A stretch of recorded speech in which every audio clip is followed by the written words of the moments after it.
겨울의 서울 지하철역은 수많은 사람들이 스쳐 지나가는 거대한 익명의 강물이었다. 그리고 그 강물 한가운데 8살의 유준서는 위태롭게 떠있는 작은 조약돌처럼 보였다. 아이는 차가운 벤치에 홀로 앉아 낡은 백팩을 품에 꼭 껴안고 있었다. 창백한 얼굴, 파르스름한 입술, 그리고 금방이라도 작은 몸을 부서뜨릴 듯 터져 나오는 마른 기침. 아이는 누가 봐도 심하게 앓고 있었다. 하지만 쉴 새 없이 오가는 무심한 인파 속에서 그 작은 아이에게 눈길을 주는 사람은 아무도 없었다. 준서의 작은 손에는 꼬깃꼬깃 접힌 쪽지 한 장이 쥐어져 있었다. 준서야, 여기서 꼼짝 말고 있어. 엄마가 중요한 일 보고 금방 다시 올게. 약속해. 아이는 엄마의 그 약속을 세상의 유일한 진리처럼 굳게 믿고 있었다. 그는 기침이 터져 나올 때마다 가슴을 부여잡으며 수많은 사람들 속에서 엄마의 얼굴을 찾기 위해 필사적으로 고개를 두리번거렸다. 시간이 흘렀다. 퇴근길 인파로 미어터지던 역사는 썰물처럼 한산해졌고 마지막 열차를 알리는 안내 방송이 울려 퍼졌다. 엄마, 언제 와?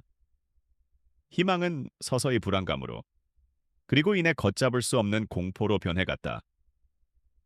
역사의 셔터가 내려오는 철컹 소리는 마치 세상으로부터 그를 단절시키는 소리처럼 들렸다. 겨울밤의 차가운 공기가 그의 얇은 옷을 파고들었고 그의 몸은 열이 오르기 시작했다. 그는 흐릿해지는 의식 속에서 엄마가 남기고 간 쪽지를 더욱 필사적으로 움켜쥐었다. 그것이 그와 세상을 이어주는 마지막 끈이었기 때문이다. 그날 밤도 역사 지하상가의 가장 구석진 곳에 위치한 김신의 시계수리점의 불은 가장 늦게 꺼졌다. 가게의 주인인 김노인은 돋보기 안경 너머로 낡은 시계의 작은 부품들을 맞추며 하루를 마감하고 있었다. 그는 평생을 멈춰버린 시간을 다시 흐르게 하는 일을 해온 사람이었다. 가게 문을 닫고 텅 빈 역사를 가로질러 집으로 향하던 그의 발걸음이 벤치 앞에 멈춰섰다. 그의 눈에 웅크린 채 미동도 없는 작은 아이의 모습이 들어온 것이다. 그는 조심스럽게 아이에게 다가가 이마에 손을 얹어 보았다. 불덩이 같은 열기. 아이는 심한 고열에 시달리고 있었다. 김 노인이 흔들어 깨우자 아이는 몽롱한 상태로 눈을 뜨고는 희미한 목소리로 엄마라고 중얼거렸다. 그의 손에 쥐어진 쪽지를 본 김 노인은 모든 상황을 직감하고 깊은 한숨을 내쉬었다. 또 하나의 작은 생명이 이 차가운 도시의 미아가 되어버린 것이다. 김 노인은 잠시 망설였다. 경찰에 신고하면 아이는 복잡한 절차를 거쳐 거대하고 낯선 보육시설로 보내질 터였다. 저렇게 아픈 아이가 그런 삭막한 곳에서 버텨낼 수 있을까? 그는 아이의 창백한 얼굴과 가쁘게 몰아쉬는 숨을 내려다보았다. 그의 메마른 가슴 속에서 오래전에 잊고 살았던 연민이라는 감정이 솟아올랐다. 그는 결심했다. 그는 자신의 낡은 외투를 벗어 아이를 감싸고는 조심스럽게 아이를 품에 안아들었다. 아이의 몸은 깃털처럼 가벼웠다. 그는 다시 자신의 작은 가게로 돌아왔다. 가게 뒤편에는 그가 평생을 살아온 작은 쪽방이 있었다. 그는 아이를 자신의 낡은 침대에 눕히고 젖은 수건으로 아이의 뜨거운 이마를 닦아주었다. 얼마나 시간이 흘렀을까? 준서는 희미한 의식 속에서 눈을 떴다.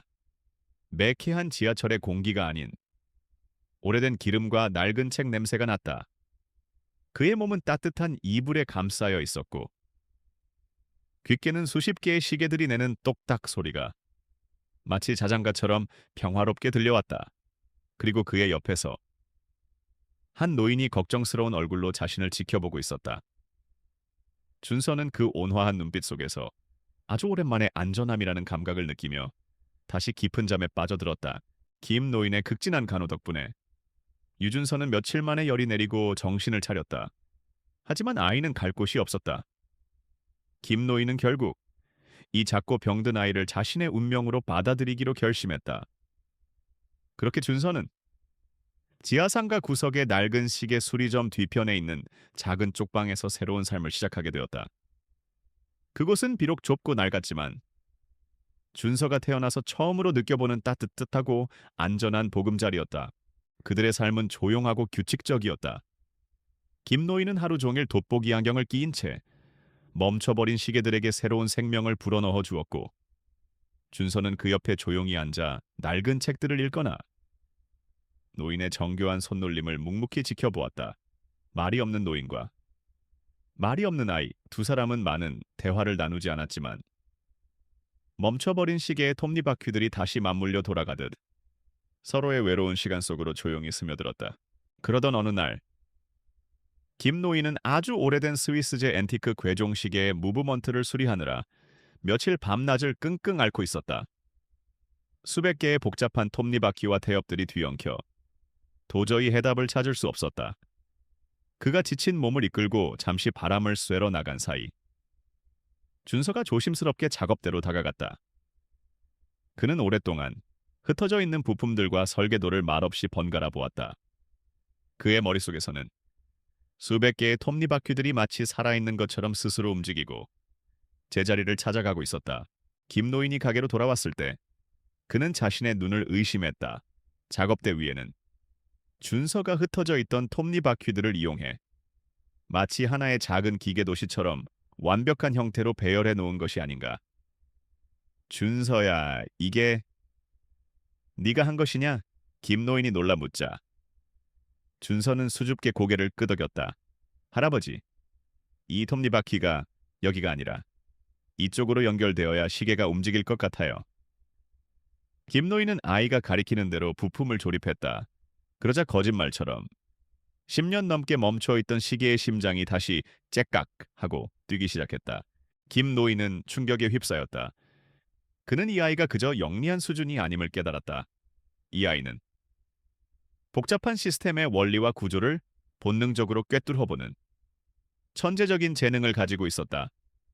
그는 아이의 병든 육체 안에 위대한 정신이 잠들어 있음을 직감했다. 그는 이 아이의 재능을 이대로 썩힐 수는 없다고 생각했다. 아이의 약한 심장은 어쩌면 이 비범한 두뇌를 지키기 위한 세상의 배려일지도 모른다고. 그날 이후 김 노인은 가게의 낡은 창고를 뒤지기 시작했다. 그는 사람들이 버리고 간 낡은 라디오, 고장난 VCR, 그리고 먼지 쌓인 구형 컴퓨터들을 꺼내 와 준서에게 장난감으로 던져주었다. 준서야, 이것들도 한번 고쳐보겠니? 준서는 처음 보는 기계들 앞에서 눈을 반짝였다. 그에게 그것들은 세상에서 가장 재미있는 퍼즐이었다. 그는 며칠 밤낮을 끙끙대며 기계들을 분해하고 원리를 파악하고 다시 조립했다. 놀랍게도 죽어있던 기계들이 그의 손을 거치자 하나둘씩 다시 생명을 되찾기 시작했다. 준서는 더 이상 지하철역에 버려진 병들고 외로운 아이가 아니었다. 그는 무질서 속에서 질서를 찾아내고 망가진 것들에게 새로운 생명을 불어넣는 창조자였다. 복잡한 회로도를 들여다보고 논리의 세계를 탐험하는 동안 그는 자신의 아픈 현실을 잠시나마 잊을 수 있었다. 김노인은 그런 준서에게 자신이 젊은 시절 읽었던 낡은 전자공학 개론과 수학책들을 건네주었다. 준서는 스펀지가 물을 빨아들이듯 그 모든 지식을 흡수했다. 어느 날 저녁, 김노인은 낑낑거리며 어디선가 구해온 아주 낡은 컴퓨터 한 대를 가게로 들여왔다. 그가 전원 버튼을 누르자 삐 하는 소리와 함께 검은 화면에 초록색 글자들이 깜빡이기 시작했다. 준서는 난생 처음 보는 그 기계 앞에서 넋을 잃었다. 김노인은 아이의 옆에 초보자를 위한 베이직 프로그래밍이라는 낡은 책 한 권을 놓아주며 인자하게 웃었다. 준서야, 이 기계 안에는 이 작은 가게보다 훨씬 더 넓은 세상이 있단다. 한번 배워보지 않겠니? 준서는 대답 대신 경이로 가득 찬 눈으로 깜빡이는 커서를 향해 조심스럽게 손가락을 뻗었다. 운명의 톱니바퀴가 마침내 거대한 소리를 내며 움직이기 시작한 순간이었다. 시간이 흘러 유준서는 10대 중반의 소년이 되었다. 그의 비범한 두뇌는 나이를 먹을수록 더욱 빛을 발했지만 그의 육체는 시간의 흐름을 거부하는 듯 위태로웠다. 선천성 심장병은 그의 성장을 방해했고 이제는 가만히 앉아있기만 해도 가슴의 통증을 느끼고 숨이 가빠오는 날이 잦아졌다. 의사는 김 노인에게 더 늦기 전에 수술을 받아야만 목숨을 건질 수 있다고 말했다. 하지만 수술비는 낡은 시계를 수리하며 평생을 근근히 살아온 노인이 감당하기에는 천문학적인 액수였다. 준서는 그 대화를 우연히 엿들었다. 그리고 절망하는 대신 조용히 결심했다. 자신의 운명을 다른 누군가의 동정이나 자비에 맡기지 않겠다고. 그는 자신의 힘으로, 자신의 머리로 직접 운명과 싸워보기로 마음먹었다. 그의 약한 육체는 그에게서 많은 것을 빼앗아 갔지만 동시에 그에게 무한한 집중의 시간을 선물했다. 그는 이제 친구들과 뛰어노는 대신 동네의 낡은 공공도서관을 자신의 놀이터이자 학교로 삼았다. 그는 도서관의 컴퓨터 앞에 앉아 프로그래밍과 수학, 그리고 경제학에 관련된 모든 책들을 미친 듯이 파고들었다. 그의 천재적인 두뇌는 복잡한 알고리즘과 경제 모델들을 스펀지처럼 흡수했다.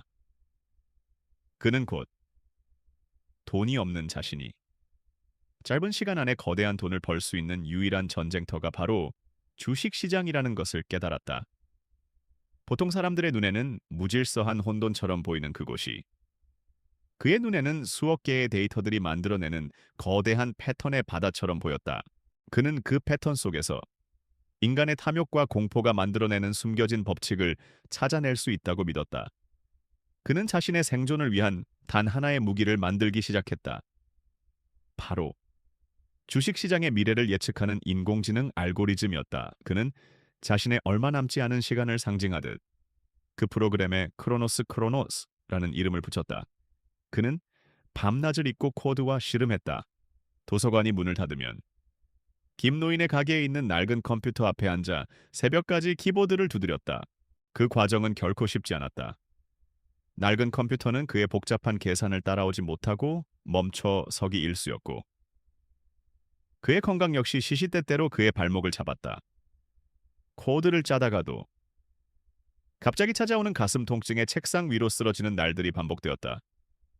그때마다 그는 자신의 나약한 심장을 원망하며 절망했지만 결코 포기하지 않았다. 김노인은 손자의 위태로운 도전을 말없이 지켜보며 그저 따뜻한 식사와 약을 챙겨줄 뿐이었다. 노인의 그 묵묵한 믿음이 준서가 버틸 수 있는 유일한 힘이었다. 몇 달간의 사투 끝에 마침내 크로노스의 첫 번째 버전이 완성되었다. 준서는 떨리는 손으로 지난 10년간의 주식시장 데이터를 이용한 시뮬레이션을 시작했다. 낡은 컴퓨터가 윙 하는 소리를 내며 엄청난 양의 데이터를 처리하기 시작했다. 그의 심장이 터질 듯이 뛰었다. 이것은 단순한 테스트가 아니었다. 이것은 자신의 생존 가능성을 점치는 운명의 심판이었다. 얼마나 시간이 흘렀을까. 마침내 모니터 화면의 최종 결과값이 그래프 형태로 나타났다. 준서는 자신의 눈을 의심했다. 그래프는 거의 수직에 가까운 형태로 하늘을 향해 솟구치고 있었다.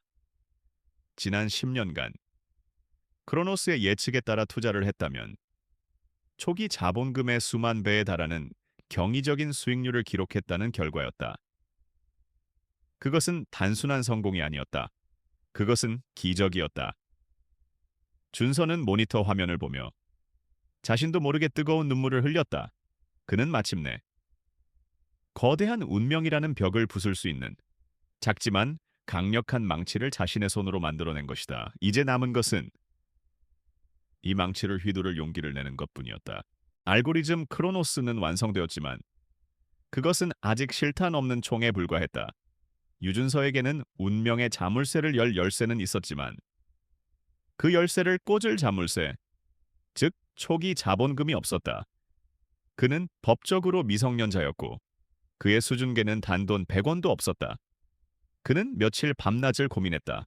그리고 마침내 세상에서 유일하게 자신을 믿어주는 단 한 사람, 김노인에게 모든 것을 털어놓기로 결심했다. 그는 서툰 솜씨로 자신이 만든 프로그램의 원리를 김노인에게 설명하기 시작했다. 복잡한 수학 공식과 경제 이론 대신 그는 시계의 톱니바퀴를 예로 들었다. 할아버지, 주식시장도 이 시계처럼 겉보기에는 복잡하지만 사실은 보이지 않는 법칙에 따라 움직여요.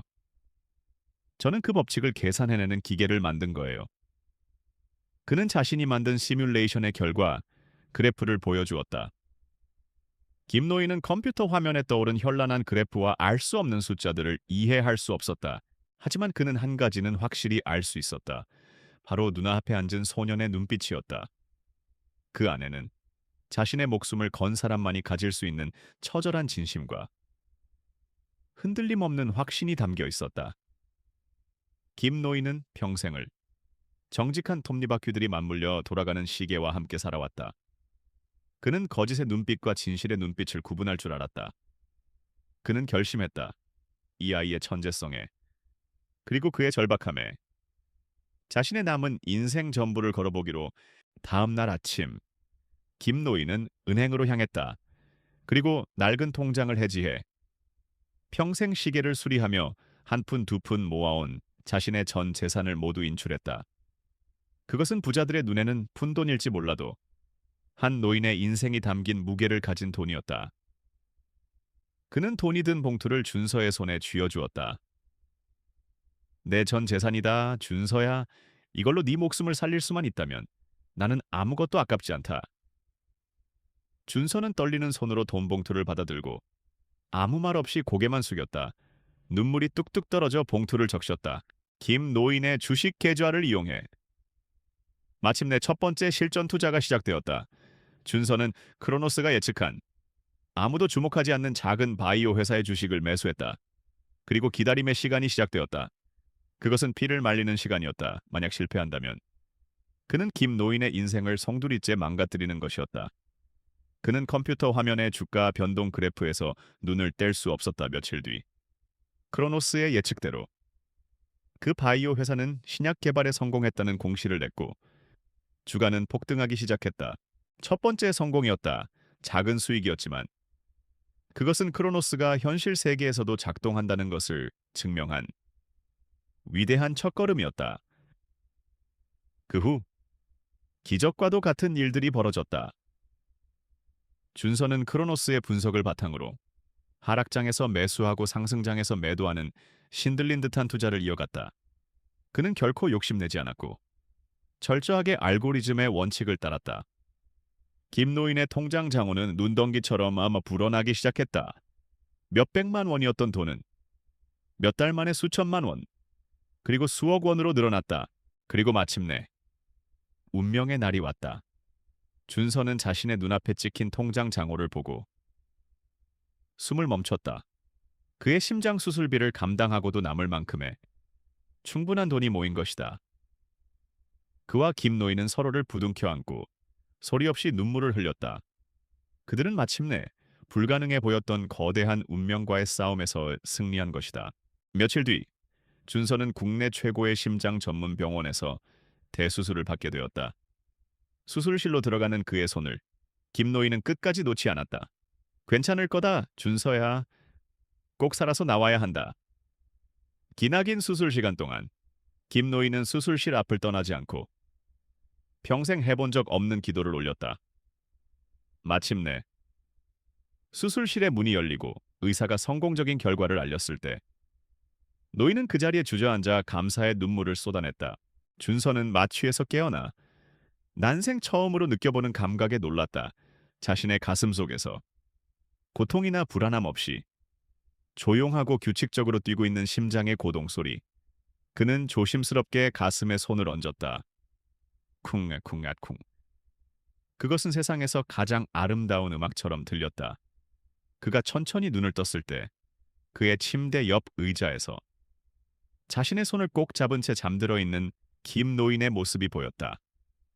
준서는 자신에게 새로운 심장과 새로운 삶을 선물해준 할아버지를 보며 뜨거운 눈물을 흘렸다. 그의 첫 번째 인생은 끝났다. 이제 새로운 심장과 함께 그의 두 번째 인생이 막 시작되려 하고 있었다. 15년이라는 세월이 한 소년의 운명을 완전히 바꿔놓았다. 2025년의 대한민국. 경기도 판교 테크노밸리는 대한민국의 미래를 이끄는 심장이었다. 그리고 그 심장의 가장 중심에서 가장 뜨겁게 박동하는 기업이 바로 넥서스 AI, 넥서스 AI였다. 예측 분석과 인공지능 분야에서 독보적인 기술력을 자랑하는 넥서스는 창업 몇 년 만에 기업 가치 1조 원을 돌파한 전설적인 유니콘 기업이었다. 그리고 그 전설의 중심에는 베일에 쌓인 젊은 리더 유준서 회장이 있었다. 심장 수술을 받고 건강을 되찾은 그는 자신의 천재적인 두뇌를 세상에 증명하기 시작했다. 그는 검정고시를 거쳐 최고의 대학에 입학했고 졸업과 동시에 자신의 알고리즘 크로노스를 기반으로 한 작은 회사를 창업했다. 그 작은 회사가 바로 지금의 넥서스 AI였다. 그는 언론의 모습을 드러내는 법이 거의 없었지만 그의 이름은 이미 업계에서 혁신과 통찰력의 동의어가 되어 있었다. 넥서스 AI의 미래적인 회의실 안. 거대한 홀로그램 스크린 앞에서 최종 리허설이 진행되고 있었다. 넥서스가 수년간의 연구 끝에 개발한 혁신적인 글로벌 리스크 관리 플랫폼 카산드라 U의 공식 론칭을 앞둔 마지막 점검이었다. 회사의 핵심 임원들과 수석 연구원들이 모두 모여 긴장된 표정으로 스크린을 주시하고 있었다. 잠시 후 회의실 문이 열리고 유준서가 들어섰다. 30대 초반의 그는 더 이상 과거의 병약한 소년이 아니었다. 건강한 혈색, 곧고 자신감 넘치는 자세, 그리고 모든 것을 꿰뚫어 보는 듯한 깊고 차분한 눈빛. 그는 조용한 카리스마로 회의실 전체를 장악했다. 초회종 시뮬레이션 결과 보고를 시작하세요. 그의 나지막한 말에 수석 연구원이 떨리는 목소리로 보고를 시작했다. 카산드라 플랫폼은 전 세계의 금융 데이터, 물류망, 기후 변화, 그리고 정치적 변수까지 분석하여 미래에 닥칠지 모를 경제 위기나 공급망 붕괴 사태를 놀라울 정도의 정확도로 예측해내고 있었다. 보고를 듣던 준서는 모두가 놓치고 있던 데이터의 미세한 이상 신호를 지적해냈다. 남아프리카 공화국의 히토류 채굴량 데이터에 0.01%의 노이즈가 끼어 있습니다.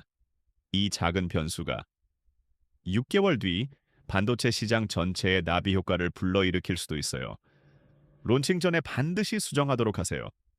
그의 천재적인 통찰력에 연구원들은 다시 한번 경탄을 금치 못했다. 회의가 성공적으로 끝나고 직원들의 환호성을 뒤로한 차에 준서는 자신의 채에 올랐다. 그는 판교의 화려한 펜트하우스가 아닌 서울 변두리에 위치한 작고 소박한 한옥집으로 향했다. 그곳은 그가 김 노인을 위해 마련해드린 집이었다. 그가 도착했을 때 김 노인은 마당에 작은 텃밭을 가꾸고 있었다. 왔느냐? 준서야. 노인은 주름진 얼굴에 세상을 다 가진 듯한 행복한 미소를 지으며 그를 맞았다. 두 사람은 툇마루에 나란히 앉아 평범한 일상에 대한 이야기를 나누었다. 준서는 오늘 있었던 중요한 회의에 대해 이야기했다. 김노인은 인공지능이니 빅데이터니 하는 어려운 말들은 이해하지 못했지만 그저 자신의 손자가 대견하다는 듯 따뜻한 눈으로 그를 바라볼 뿐이었다. 나는 네가 돈을 얼마나 많이 벌었는지보다는 지금처럼 이렇게 바르고 건강한 어른이 된 것이 훨씬 더 자랑스럽단다. 준서야, 노인의 그 한마디에 준서는 가슴 벅찬 감동을 느꼈다. 그는 세상 모든 것을 가졌지만 그에게 가장 소중한 것은 여전히 자신을 구원해준 이 늙은 시계 수리공이었다. 다시 판교의 사무실로 돌아온 준서는 창밖으로 펼쳐진 테크노밸리의 야경을 내려다보았다. 지하철역에 버려졌던 아이는 이제 대한민국에서 가장 혁신적인 도시의 왕이 되어 있었다. 그는 곧 다가올 카산드라의 공식 발표가 자신의 인생을 또 한 번 거대한 소용돌이 속으로 몰고 갈 것임을 예감했다. 그의 조용한 성장의 시대는 끝났다. 이제 그는 자신의 성공과 함께 따라올 거대한 도전과 시기, 질투에 맞서 싸워야만 했다. 그는 책상 위에 놓인 태블릿 PC를 켰다. 화면에는 넥서스 AI의 카산드라. 세상을 바꿀 게임 체인저가 될 것인가? 라는 제목의 기사가 떠 있었다. 그는 기사를 말없이 응시했다. 정상에 오른 자의 무게를 느끼며. 그는 조용히 다음 전쟁을 준비하기 시작했다. 넥서스 AI의 카산드라 프로젝트 발표 소식은 판교 테크노밸리를 넘어 대한민국 IT 업계 전체를 뒤흔들었다. 그리고 그 진동은 업계의 늙은 제왕 제니스테크, 제니스테크의 심장부까지 고스란히 전달되었다. 제니스테크의 양태준 회장은 자신의 집무실에서 카산드라 관련 뉴스를 보고 심기가 매우 불편하다는 듯 미간을 찌푸렸다. 제니스는 지난 수십 년간 막강한 자본과 정치적 영향력을 바탕으로 대한민국 IT 업계를 지배해온 거대 공룡이었다. 양 회장은 혁신보다는 경쟁자를 힘으로 찍어 누르고 시장을 독점하는 구시대적인 방식으로 자신의 제국을 유지해온 인물이었다. 그에게 넥서스, AI와 같은 젊고 혁신적인 스타트업은 그저 며칠 반짝이다 사라질 풋내기 정도로 보였다. 하지만 넥서스가 개발한 카산드라의 잠재력은 그의 심기를 불편하게 하기에 충분했다. 그것은 제니스가 수년간 수조 원을 쏟아붓고도 완성하지 못한 바로 그 미래 기술이었기 때문이다. 그의 왕국에 감히 균열을 내려 하는 당돌한 신흥 세력의 등장이었다. 어디서 굴러먹던 뼈다귀인지는 모르겠지만 양 회장은 시가를 깊게 빨아들이며 비서실장에게 말했다. 세상 무서운 줄 모르는 어린 놈에게 진짜 비즈니스 전쟁이 무엇인지 이 늙은이가 직접 가르쳐 줘야지. 양 회장의 선전포고와 함께 넥서스를 향한 거대 기업의 무자비한 공격이 시작되었다. 그들의 첫 번째 공격은 넥서스의 심장인 핵심 인재들을 빼가는 것이었다. 제니스의 인사팀은 넥서스의 수석 개발자들과 연구원들에게 기존 연봉의 서너 배에 달하는 금액과 최고급 외제차, 강남의 아파트까지 제공하는 파격적인 조건을 제시했다. 돈의 유혹은 강력했다. 몇몇 연구원들이 고뇌 끝에 준서에게 죄책감이 가득한 얼굴로 사직서를 내밀었다. 두 번째 공격은 법률적인 압박이었다. 업계에서 상어라 불리는 제니스의 법무팀은 넥서스를 상대로 수십 건의 특허 침해 소송을 제기했다. 대부분은 억지에 가까운 소송이었지만 그들의 목표는 승소가 아니었다. 이제 막 성장을 시작한 넥서스의 자금과 시간을 지루하고 값비싼 법정 싸움에 묶어두어 카산드라의 공식 론칭을 방해하려는 비열한 수작이었다. 회사는 순식간에 엄청난 법률 비용을 감당해야 할 위기에 처했다. 마지막 공격은 넥서스의 돈줄을 막는 것이었다. 양 회장은 자신의 막강한 영향력을 이용해 넥서스에 투자한 벤처 캐피털과 은행들을 압박하기 시작했다. 그는 넥서스와의 관계를 끊지 않으면 제니스와의 모든 거래를 중단하겠다는 식의 노골적인 협박도 서슴지 않았다. 넥서스는 사방이 포위된 고립된 성이 되어가고 있었다. 창사 이래 최대의 위기였다. 회사 내부는 불안감으로 술렁였다. 하지만 이 모든 공격의 중심에 서 있는 유준서는 놀라울 정도로 침착했다. 그는 패닉에 빠지는 대신 제니스의 공격 패턴을 하나의 데이터로 분석하고 있었다. 그는 전 직원이 모인 긴급 회의를 소집했다. 그는 위기 상황을 숨기지 않고 모두에게 솔직하게 공유했다. 여러분, 제니스테크는 우리의 기술이 아니라 우리의 정신을 무너뜨리려 하고 있습니다. 그의 목소리는 차분했지만 그 안에는 강한 힘이 있었다. 그들은 우리가 이 압박감에 질려 두려움 속에서 스스로 무너지기를 바라고 있습니다. 하지만 우리는 결코 굴복하지 않을 겁니다. 그는 위기를 기회로 바꾸었다. 그는 떠나간 사람들을 원망하는 대신 남은 직원들에게 파격적인 스톡 옵션을 제공하며 회사의 비전과 성공을 함께 나누겠다고 약속했다. 그의 진심 어린 리더십에 흔들리던 직원들의 마음은 다시 하나로 뭉치기 시작했다. 그는 특허 소송에 대응하기 위해 업계에서 기업 사냥꾼 잡는 백전노장으로 불리던 은퇴한 노 변호사를 삼고초려 끝에 영입했다. 그리고 그는 무엇보다도 카산드라 플랫폼을 완벽하게 출시하는 것에 모든 역량을 집중했다. 최고의 제품만이 이 비열한 전쟁에서 승리할 수 있는 유일한 무기라는 것을 알고 있었기 때문이다. 그날 밤 준서는 자신의 사무실에서 홀로 제니스의 공격 루트가 그려진 거대한 화이트보드를 응시하고 있었다. 그는 지쳐 보였지만 그의 눈은 10대 시절 자신의 운명과 싸우던 그날처럼 차갑고 명징한 결의로 빛나고 있었다. 그는 더 이상 자신의 심장만을 위해 싸우는 소년이 아니었다. 그는 이제 수백 명의 직원들과 그들의 꿈, 그리고 대한민국의 IT 산업의 미래를 걸고 거대한 골리앗과 맞서 싸우는 다윗이 되어 있었다. 제니스테크와의 전쟁은 지루하고 소모적인 장기전으로 흘러가고 있었다.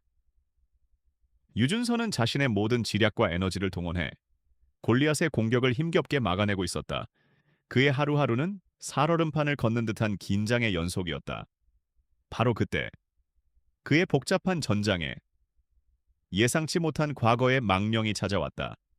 그의 비서가 건넨 수많은 업무 서류들 사이에 낯선 손 글씨로 쓰인 낡은 편지 한 통이 섞여 있었다. 호기심의 편지를 뜯어본 준서의 표정이 순간 굳어졌다. 그것은 한 호스피스 병동의 간호사가 보낸 편지였다. 그녀는 이은주라는 이름의 말기 암 환자를 대신해 편지를 쓴다고 했다. 그리고 편지에는 그의 인생을 송두리째 뒤흔드는 문장이 담겨 있었다. 이은주 환자분은 유준서 회장님의 생모이십니다. 그녀는 이제 살 날이 얼마 남지 않았습니다. 죽기 전에 아들을 한 번만이라도 만나 용서를 비는 것이 그녀의 마지막 소원입니다. 편지 봉투 안에는 젊은 여자가 갓난아기를 안고 희미하게 웃고 있는 빛바랜 흑백 사진 한 장이 들어 있었다. 준서는 그 자리에 얼어붙었다. 생모, 그의 기억 속에는 존재하지도 않았던 20년 넘게 그의 인생에서 완벽하게 지워졌던 그 단어가 비수가 되어 그의 심장에 박혔다. 그의 머릿속으로 차가운 지하철역의 기억이 폭풍처럼 몰아쳤다. 죽을 것 같은 고통 속에서 엄마를 기다리던 어린아이의 절망감, 버려졌다는 끔찍한 진실. 그는 자신도 모르게 주먹을 꽉 쥐었다. 분노가 치밀어 올랐다. 왜 이제 와서 자신의 인생을 지옥으로 밀어넣고 지난 20년간 단 한 번도 찾지 않다가 이제 죽음을 앞두고서야 용서를 빈다고 그는 편지와 사진을 쓰레기통에 던져버렸다. 무시하고 싶었다. 자신의 인생과 아무 상관없는 일이라고 스스로를 세뇌하고 싶었다. 그는 다시 제니스테크와의 전쟁에 집중하려 애썼다. 하지만 한번 떠오른 과거의 기억은 그의 발목을 붙잡는 무거운 족쇄가 되어 그를 놓아주지 않았다.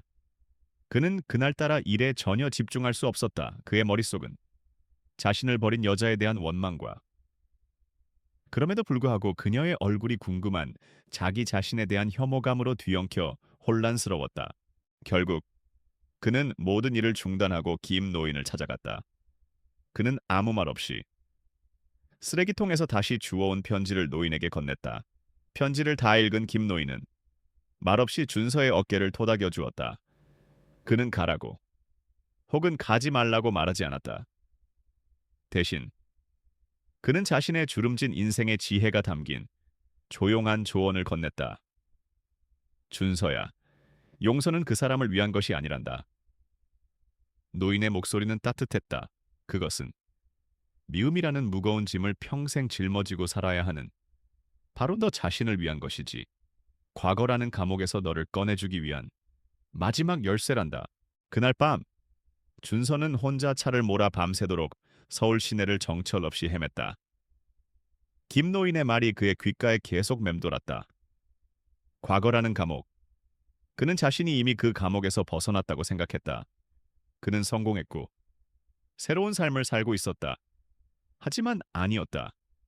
그는 여전히 지하철역에 버려졌던 그 어린아이의 그림자에서 벗어나지 못하고 있었다. 그 상처를 정면으로 마주하지 않는 한 그는 영원히 그 그림자의 주위를 맴돌 뿐이라는 것을 깨달았다. 그는 마침내 결심했다. 그녀를 위해서가 아니었다. 오직 자기 자신을 위해서였다. 그는 20년간 자신을 괴롭혀온 과거와 마침내 작별을 고해야만 했다. 다음 날 오후 그는 호스피스 병동을 찾아갔다. 최첨단 기술로 가득 찬 그의 사무실과는 정반대로 그곳은 죽음의 그림자가 드리워진 조용하고 침울한 공간이었다. 그는 손에 든 낡은 사진을 한번 내려다보았다. 그리고는 자신의 모든 고통의 근원을 마주하기 위해 무거운 발걸음을 옮겨 병실 안으로 들어갔다. 그의 새롭고 강해진 심장이 마지막 시험대에 오르는 순간이었다. 유준서가 과거의 상처와 마주하며 고뇌하는 동안 제니스테크의 양태준 회장은 이 순간을 놓치지 않았다. 그는 준서의 개인적인 혼란을 젊은 경영자의 미숙함과 약점으로 판단했다. 놈이 약점을 보였군. 지금이 바로 숨통을 끊어놓을 절호의 기회다. 그는 마침내 마지막 카드를 꺼내들었다. 제니스테크는 넥서스 AI에 대한 적대적 공개 매수를 공식적으로 선언했다. 막대한 자본을 이용해 넥서스의 주식을 시장에서 모두 사들여 회사를 통째로 삼켜버리겠다는 가장 노골적이고 무자비한 공격이었다. 제니스의 선전포고 소식은 넥서스 AI를 거대한 혼란에 빠뜨렸다. 직원들은 자신들의 꿈의 직장이 하루아침에 공중분해될 수도 있다는 공포에 휩싸였다. 회사의 주가는 요동쳤고 투자자들은 불안해했다. 모두의 시선이 침묵을 지키고 있는 젊은 리더 유준서에게로 쏠렸다. 그가 과연 이 절대적인 위기 앞에서 어떤 답을 내놓을 것인가? 며칠 뒤 회사로 복귀한 준서의 모습은 모두의 예상을 뛰어넘었다. 그의 얼굴에는 고뇌의 흔적 대신 오히려 과거보다 더욱 단단하고 명징한 결의가 서려 있었다. 어머니와의 만남은 그를 약하게 만든 것이 아니라 그의 마지막 남은 트라우마를 치유하고 그를 완전한 어른으로 성장시킨 것이다. 그는 비상회의를 소집했다. 그리고 공포에 질린 직원들 앞에 서서 자신의 모든 과거를 처음으로 담담하게 고백했다. 저는 어릴 적 지하철역에 버려졌습니다. 심장이 아팠고 돈이 없다는 이유만으로 죽음의 문턱까지 갔습니다. 저는 세상의 가장 낮은 곳에서 약하다는 것이 얼마나 끔찍한 일인지를 뼈저리게 배웠습니다. 그의 고백에 회의실은 숙연한 침묵에 잠겼다. 저는 한 번은 희생자였습니다. 하지만 두 번 다시 희생자가 되지는 않을 겁니다. 그리고 우리의 꿈이 담긴 이 넥서스 AI 역시 결코 희생자가 되게 만들지 않을 겁니다. 우리는 싸울 것입니다. 그의 연설은 직원들의 가슴 속에 꺼져가던 희망의 불씨를 다시 지폈다. 준서는 정면 대결을 피하지 않았다. 그는 제니스의 막대한 자본에 돈이 아닌 가치와 명분으로 맞서 싸우기로 결심했다. 그는 난생 처음으로 대한민국 최고의 경제 전문지와 단독 인터뷰를 가졌다. 그는 인터뷰에서 자신의 비극적인 과거를 드러내지 않았다. 대신 기술이 어떻게 세상을 더 나은 곳으로 만들 수 있는지에 대한 자신의 철학을 이야기했다. 그는 이번 싸움을 독점과 혁신, 과거와 미래의 대결로 규정했다. 그의 진심 어린 비전은 대중의 마음을 움직이기 시작했다. 다음으로 그는 제니스의 비열한 공격들을 세상에 폭로했다. 그동안 제니스가 저질러온 악의적인 특허 소송과 투자자들을 상대로 한 압박과 협박의 증거들이 익명의 제보를 통해 탐사보도 전문 매체에 흘러들어갔다. 대중들은 이제 제니스테크를 혁신을 방해하는 악덕 대기업으로 넥서스를 거대 골리앗에 맞서 싸우는 다윈으로 인식하기 시작했다. 여론은 급격하게 넥서스의 편으로 돌아섰다. 준서는 직접 발로 뛰며 회사의 주주들을 한 명 한 명 만나 설득하기 시작했다. 그는 재무적인 데이터만을 보여주지 않았다. 그는 그들에게 넥서스의 꿈과 비전을 공유했고 단기적인 이익이 아닌 위대한 미래에 함께 동참해달라고 호소했다. 그의 진심에 흔들리던 주주들의 마음도 다시 넥서스에 대한 굳건한 믿음으로 돌아섰다. 온라인에서는 넥서스를 응원하는 자발적인 움직임이 일어났다. 공개 매수 마감일이 다가올수록 양태준 회장은 초조해졌다. 그의 막대한 돈과 권력으로도 넥서스라는 견고한 성을 무너뜨릴 수 없었다. 오히려 공격할수록 넥서스의 지지자들은 더욱 단단하게 뭉치고 있었다. 그는 자신의 평생의 경험으로는 이해할 수 없는 방식으로 이 전쟁에서 서서히 밀리고 있었다. 그날 밤 준서는 자신의 사무실에서 공개 매수 현황을 실시간으로 보여주는 그래프를 묵묵히 지켜보고 있었다. 제니스가 목표로 했던 지분율에 그래프는 턱없이 미치지 못하고 있었다. 그는 1차 방어에 성공한 것이다. 그는 달력에 동그라미를 쳤다. 최종 결전의 장소가 될 주주총회가 열리는 날이었다. 그는 마음과 사람을 얻는 전쟁에서는 승리했다. 이제 마지막 남은 가장 중요한 전투를 준비해야 했다. 그의 눈빛은 마지막 결전을 앞둔 장수처럼 고요하고 결연했다. 주주총회를 하루 앞둔 날, 넥서스 AI의 사무실은 그야말로 전쟁터와도 같았다. 유준서는 마지막 전략을 점검하며 단 1%의 변수도 용납하지 않겠다는 듯 날카롭게 팀을 지휘하고 있었다. 그의 인생을 건, 그리고 회사의 운명이 걸린 마지막 전투를 앞두고 그의 모든 신경은 팽팽하게 당겨진 활시위 같았다. 바로 그때 그의 개인 휴대폰이 조용히 울렸다. 발신자는 호스피스 병동의 간호사였다.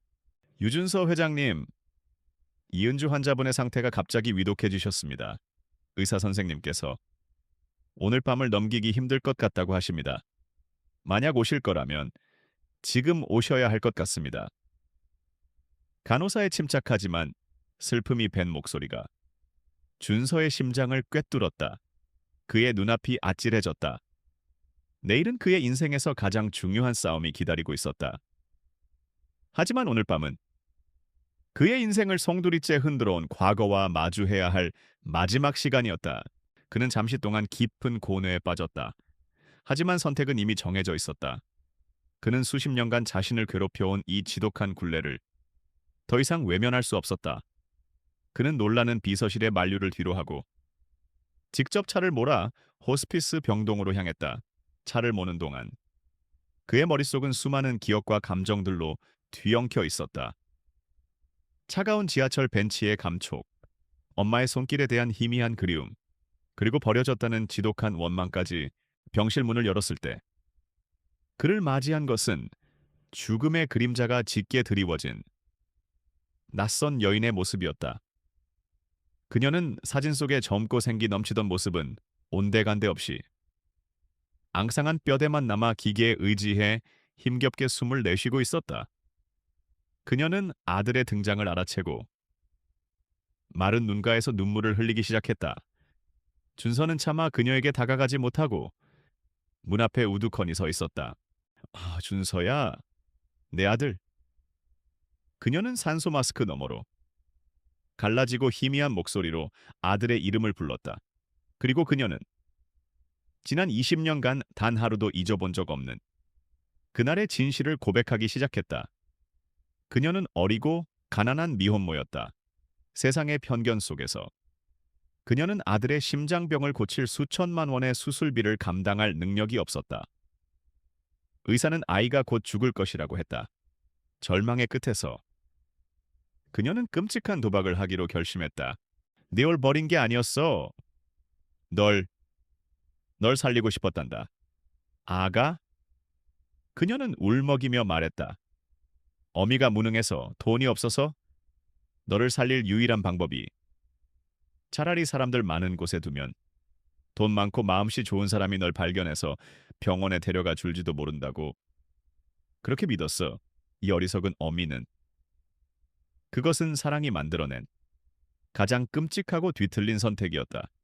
그녀는 아들을 버린 그날 이후 단 하루도 죄책감에서 벗어나지 못한 채 지옥 같은 삶을 살아왔다고 고백했다. 준서는 그녀의 이야기를 들으며 지난 20년간 자신의 심장을 짓눌러왔던 거대한 분노와 원망의 얼음벽이 뜨거운 눈물과 함께 서서히 녹아내리는 것을 느꼈다. 그의 눈앞에 있는 사람은 자신을 버린 매정한 괴물이 아니었다. 그녀는 가난과 절망이라는 거대한 벽 앞에서 자식을 살리기 위해 자신의 모든 것을 내던져야만 했던 또 다른 약하고 불쌍한 한 명의 인간일 뿐이었다. 그는 마침내 그녀의 침대 곁으로 다가갔다. 용서해다오. 아들아. 그녀는 마지막 남은 힘을 다해 아들을 향해 앙상한 손을 뻗었다. 준서는 눈물을 흘리며 그 차갑고 약한 손을 자신의 따뜻한 두 손으로 감쌌다. 그는 용서한다는 말 대신 더 깊은 위로의 말을 건넸다. 편히 가세요. 어머니, 이제 더 이상 아프지도 미안해하지도 마세요. 전 잘 살아왔고 앞으로도 잘 살아갈 테니까요. 그의 그 한마디에 그녀의 얼굴에 아주 오랜만에 희미하지만 평화로운 미소가 떠올랐다. 그녀는 아들의 손을 잡은 채 조용히 눈을 감았다. 준서는 한참 동안 온기를 잃어가는 어머니의 손을 잡고 앉아 있었다. 그는 깊은 슬픔을 느꼈지만 동시에 이상할 정도의 평온함을 느꼈다. 그의 심장을 20년 넘게 올가매고 있던 원망이라는 무거운 쇠사슬이 마침내 끊어진 것이다. 그는 병원을 나섰다. 해가 지고 있었다.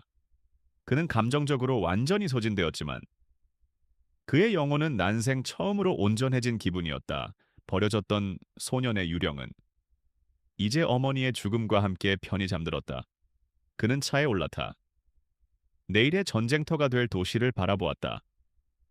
그의 눈빛은 그 어느 때보다도 맑고 강인했다. 그는 이제 과거로부터 완벽하게 자유로워졌다. 넥서스 AI의 운명을 결정할 임시 주주총회가 열리는 날. 대한민국 모든 경제 언론의 카메라가 주주총회장으로 향했다. 이것은 단순한 기업의 경영권 분쟁이 아니었다.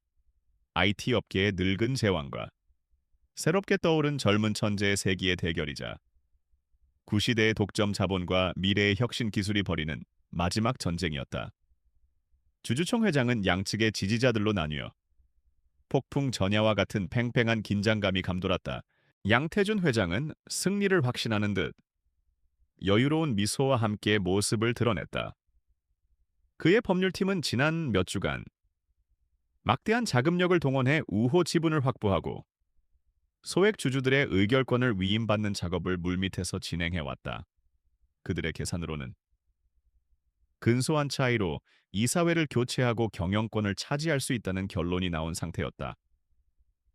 잠시 후 유준서가 모습을 드러냈다. 그는 어머니와의 이별을 겪었음에도 불구하고 그 어느 때보다도 차분하고 단단한 모습이었다.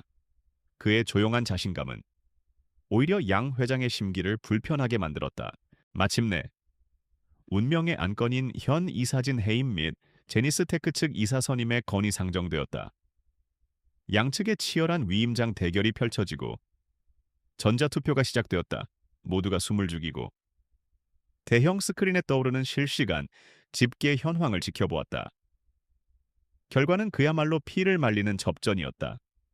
찬성과 반대 수치가 엎치락뒤치락하며 단 1%도 안 되는 차이로 시소 게임이 이어졌다. 집계 마감을 앞둔 순간 찬성 측의 그래프가 반대 측을 아주 미세하게 앞지르기 시작했다. 양태준 회장의 입가에 승리를 확신하는 오만한 미소가 떠올랐다. 바로 그 순간이었다. 의장이 최종 결과 발표를 하려던 찰나. 유준서가 조용히 손을 들고 발언권을 요청했다. 그는 침착한 걸음으로 연단에 섰다. 지금까지 넥서스 AI를 믿고 지지해주신 주주 여러분께 깊은 감사의 말씀을 드립니다. 그는 잠시 말을 멈추고 양 회장을 똑바로 응시했다. 그리고 오늘 이 자리에 넥서스 AI의 새로운 미래를 함께 열어갈 아주 특별한 파트너를 소개하게 되어 매우 기쁘게 생각합니다. 그의 말이 끝나자 주주총회장의 뒷문이 열리고 세계적인 IT 기업 타이탄 이노베이션스의 아시아 태평양 대표가 모습을 드러냈다. 장내는 술렁이기 시작했다. 준서는 이어서 폭탄과도 같은 발표를 했다. 바로 어젯밤 저희 넥서스 AI는 타이탄 이노베이션스와 수십억 달러 규모의 전략적 파트너십 계약을 최종 체결했습니다. 그리고 파트너십의 일환으로 타이탄은 제3자 배정 유상 증자를 통해 넥서스의 주요 주주로 참여하게 되었습니다. 그것은 누구도 예상치 못한 완벽한 역전의 한 수였다. 양태준이 기존의 주주들을 상대로 지분 싸움을 벌이는 동안 준서는 거대한 우군을 끌어들여 새로운 지분을 창출해낸 것이다. 새롭게 발행된 신주를 포함한 최종 의결권 수가 다시 집계되었다. 결과는 압도적이었다. 제니스 테크가 제안한 이사진 해임 안건은 60%가 넘는 반대표와 함께 최종적으로 부결되었다. 양태준 회장은 자신의 눈앞에서 벌어진 광경을 믿을 수 없다는 듯 멍하니 서 있었다. 그의 얼굴은 승리감에서 충격으로 그리고 이내 굴욕적인 분노로 시뻘겋게 달아올랐다. 그는 자신이 돈과 힘으로 모든 것을 지배할 수 있다는 오만에 빠져 상대의 지략과 비전을 얕보았던 것이다. 그는 완벽하게 패배했다. 기자들의 카메라 플래시가 그의 일그러진 얼굴을 무자비하게 담아냈다. 다음 날 제니스 테크의 주가는 사상 최악의 폭락을 기록했다. 적대적 M&A 실패와 그 과정에서 쏟아부은 막대한 자금 손실은 늙은 제국의 기반을 뿌리부터 흔들어 놓았다. 반면 넥서스 AI는 세계적인 기업과의 파트너십을 통해 글로벌 시장으로 뻗어나갈 강력한 날개를 달게 되었다. 유준서는 주주들과 직원들의 열광적인 환호 속에서 자신의 회사를 지켜냈다. 그는 더 이상 지하철역에 버려졌던 약한 소년이 아니었다. 그는 자신의 운명을 그리고 회사의 미래를 스스로의 힘으로 지켜낸 위대한 승리자였다. 제니스 테크와의 전쟁에서 승리한 후 몇 년이 흘렀다. 넥서스 AI는 글로벌 파트너의 날개를 달고 세계적인 인공지능 기업으로 성장했다. 유준서의 이름은 이제 대한민국을 넘어 전 세계 IT 업계에서 가장 영향력 있는 인물 중 한 명이 되어 있었다. 지하철역에 버려졌던 병든 소녀는 자신의 노력과 재능으로 세상의 정점에 우뚝 섰다. 하지만 그는 다른 재벌 총수들과는 다른 길을 걸었다. 그는 더 높은 부와 명예를 쌓는 대신 자신의 성공을 나누는 길을 선택했다. 그의 성공 신화의 마지막 장은 기술이 아닌 인간을 향한 것이었다. 그는 자신의 개인 재산 대부분을 쏟아부어 심장병을 앓는 저소득층 아이들을 위한 비영리 재단과 전문 병원을 설립했다. 그것은 자신과 같은 운명을 가진 아이들에게 새로운 삶을 선물해주고 싶다는 그의 평생의 염원이 담긴 프로젝트였다. 마침내 유준서 어린이 심장 재단 병원이 문을 여는 날, 개원식에는 수많은 정재계 인사들과 언론이 몰렸지만 행사의 가장 중요한 자리는 초라한 행사에게 한 노인을 위해 마련되어 있었다. 바로 김 노인이었다. 휠체어에 앉은 그는 세상에서 가장 자랑스러운 표정으로 연단 위에 선 준서를 바라보고 있었다. 준서는 그날 넥서스 AI의 회장이 아닌 한 명의 생존자로서 연설을 시작했다. 그는 자신의 과거를 담담하게 고백했다. 저는 20여 년 전 돈이 없다는 이유만으로 죽음의 문턱에 섰던 아이였습니다. 그런 저를 한 노인의 조건 없는 친절과 이름 모를 수많은 분들의 도움, 그리고 현대 의학의 기적이 살려냈습니다. 그의 시선이 김 노인을 향했다. 저는 오늘 이 병원을 개원하며 제가 받은 그 기적을 이제 세상에 되돌려주고자 합니다. 이 땅의 그 어떤 아이도 가난 때문에 심장의 고동을 멈추는 일이 없도록 만들겠습니다. 개원식이 끝나고 그는 병원의 소아 병동을 찾았다. 수술을 앞둔 아이들과 그 곁을 지키는 불안한 얼굴의 부모들이 있었다. 그는 한 아이 한 아이의 손을 잡아주며 따뜻한 격려의 말을 건넸다.